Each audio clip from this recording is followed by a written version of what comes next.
বিশ্ব অর্থনীতি যখন কাগজের নোটের যুগ পেরিয়ে সম্পূর্ণ ক্যাশলেস বা ডিজিটাল এক ভবিষ্যতের দিকে ধাবিত হচ্ছে, তখন মুদ্রা বাজার এক নতুন মহাযুদ্ধ সূচনা হয়েছে।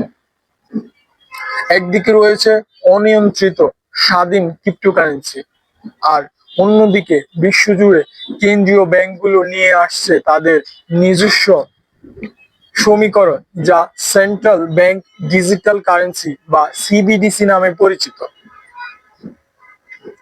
সহজ কথায়, সিবিডিসি হলো একটি দেশের কেন্দ্রীয় ব্যাংক দ্বারা ইস্যুকৃত এবং সম্পূর্ণ নিয়ন্ত্রিত নিজস্ব ফিয়াট মুদ্রা, একটি অফিসিয়াল বা বৈধ ডিজিটাল রূপ।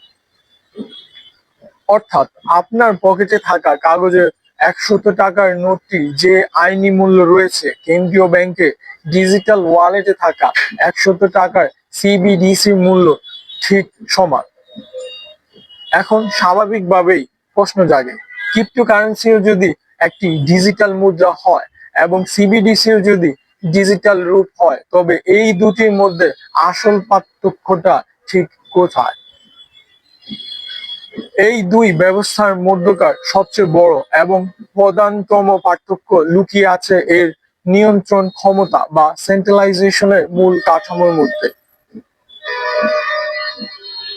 বিটকয়েন কিংবা ইথেরিয়ামের মতো ক্রিপ্টোকারেন্সিগুলো চলে সম্পূর্ণ বিকেন্দ্রীভূত বা ডিসেন্ট্রালাইজেশন নেটওয়ার্কে, যার পেছনে কোনো মালিক, সরকার বা কেন্দ্রীয় ব্যাংকের অস্তিত্ব নেই।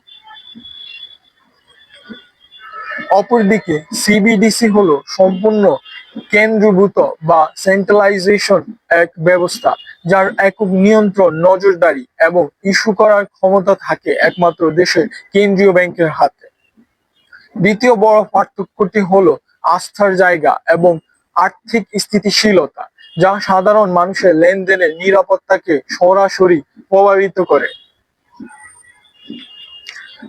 ক্রিপ্টোকারেন্সি বাজার অত্যন্ত অস্থির এবং যে কোনো মুহূর্তে এর মূল্য জ্যামিতিক হারে ওঠানামা করতে পারে, যা একে বিনিময়ের মধ্যে হিসেবে ঝুঁকিপূর্ণ করে তোলে।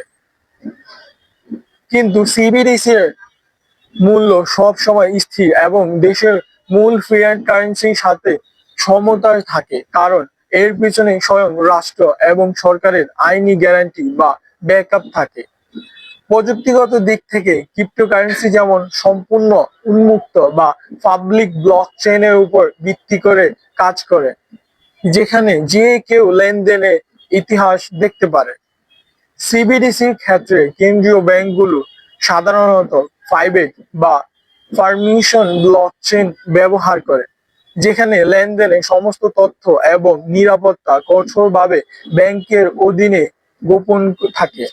এছাড়াও ক্রিপ্টোকারেন্সি বেনামি বৈশিষ্ট্যের কারণে এটি প্রায়শই কর ফাঁকি কিংবা অবৈধ অর্থ পাচারের মতো অপরাধমূলক কর্মকাণ্ডে ব্যবহৃত হওয়ার সুযোগ থাকে।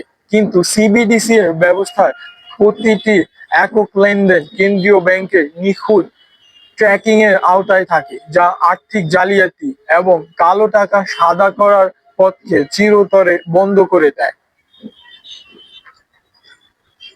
কেন্দ্রীয় ব্যাংকগুলো সিবিডিসি আনার মূল উদ্দেশ্য কিন্তু ক্রিপ্টোকারেন্সিকে ধ্বংস করা নয়, এবং নিজেদের অর্থনৈতিক সার্বভৌমত্ব রক্ষা করা এবং লেনদেনের খরচ কমিয়ে আনা। কাগজের টাকা ছাপানো, তা সুরক্ষিত ভল্টে রাখা এবং দেশ জুড়ে তা সরবরাহ করার পেছনে একটি রাষ্ট্রের প্রতি বছর বিপুল পরিমাণ অর্থ ব্যয় করতে হয়।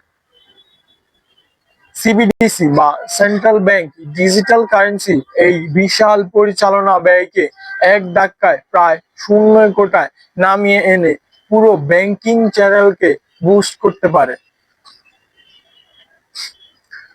ইতিমধ্যে চীন তাদের ডিজিটাল ইউয়ান নিয়ে ইতিহাসের সবচেয়ে বড় পরীক্ষা সম্পূর্ণ করেছে এবং বিশ্বের অধিকাংশ দেশে এখন নিজস্ব সিবিডিসি চালুর চূড়ান্ত পর্যায়ে রয়েছে। পরিশেষে বলা যায়, ক্রিপ্টোকারেন্সি যদি হয় প্রচলিত শাসন ব্যবস্থার বিরুদ্ধে এক ডিজিটাল বিদ্রোহ, তবে সিবিডিসি হলো সেই বিদ্রোহের জবাব, রাষ্ট্রের এক আধুনিক ও আইনগত কাউন্টার। ধন্যবাদ দর্শক বন্ধুরা এতক্ষণ পর্যন্ত আমাদের সঙ্গে থাকার জন্য। আশা করি পরবর্তীতে অন্য কোনো ভিডিওতে আবারও আপনাদের সঙ্গে দেখা হবে। সেই পর্যন্ত ভালো থাকুন, সুস্থ থাকুন, নিরাপদে থাকুন এবং আমাদের সঙ্গেই থাকুন।